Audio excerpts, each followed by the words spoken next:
STN news में खबरों का सिलसिला जारी है। चलते हैं खबरों की जानिब।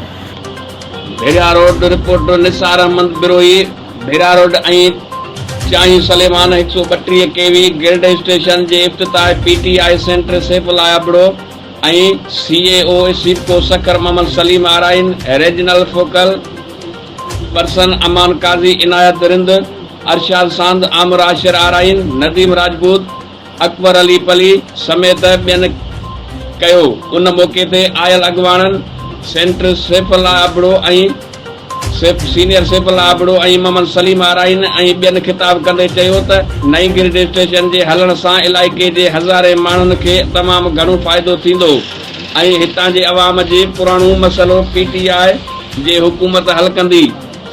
प्राइम मिनिस्टर इमरान खान जो ख़ुसूसी हिदायत ते इलाइके वासियुनि खे बिजली जे गिल्ड स्टेशन ॾिनी वई आहे।